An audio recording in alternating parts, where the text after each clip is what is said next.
ശരി, ബസാർ ബിൽസിൽ നിങ്ങളുടെ സ്റ്റാഫിനെ എങ്ങനെ മാനേജ് ചെയ്യാമെന്ന് നമുക്ക് വേഗത്തിൽ നോക്കാം.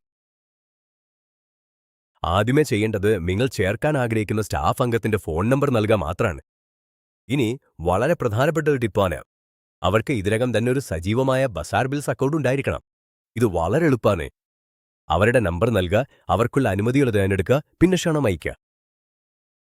വില മാറ്റുന്നതിന് വിൽപ്പന കാണുന്നതുവരെ നിങ്ങളുടെ സ്റ്റാഫ് എന്തെല്ലാം ചെയ്യാമെന്ന് നിങ്ങൾക്ക് പൂർണ്ണ നിയന്ത്രണമുണ്ട്. ഒരു മുന്നറിയിപ്പ് മാത്രം, എല്ലാ അനുമതികളും നൽകുന്നത് അവരെ ഉടമയാക്കുന്നത് പോലെയാണ്. അതിനാൽ ദയവായി ശ്രദ്ധിക്കുക. നിങ്ങളുടെ സ്റ്റാഫ് അംഗത്തിന് ഇത്തരത്തിലുള്ളൊരു ക്ഷണം ലഭിക്കും. അവർ ചെയ്യേണ്ടത് ആക്സെപ്റ്റ് എന്ന ബട്ടൺ ടാപ്പ് ചെയ്യുക മാത്രമാണ്. അവരാ ക്ഷണം സ്വീകരിക്കുന്നതുവരെ അവർക്കൊന്നും ആക്സസ് ചെയ്യാൻ കഴിയില്ല. അവർ ക്ഷണം സ്വീകരിച്ചാൽ അവരുടെ ആപ്പിൽ നേരിട്ട് ഒരു പുതിയ ബിസിനസ് ടാബ് പ്രത്യക്ഷപ്പെടും. ഏതെങ്കിലും മാറ്റം വരുത്തേണ്ടതുണ്ടോ? അത് വളരെ എളുപ്പമാണ്.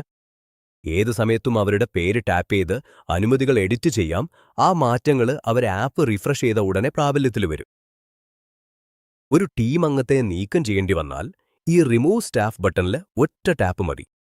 കൂടാതെ ഒരു പ്രധാന കാര്യം ഓർമ്മിക്കുക, യഥാർത്ഥ ഉടമയുടെ അക്കൗണ്ട് ഒരിക്കലും നീക്കം ചെയ്യാൻ കഴിയില്ല. ഇതിനെക്കുറിച്ച് മനസ്സിലാക്കേണ്ടത് ഇത്രയുള്ളൂ. പുതിയ ടീമിൽ ആദ്യം ആരെയാണ് നിങ്ങൾ ചേർക്കാൻ പോകുന്നത്?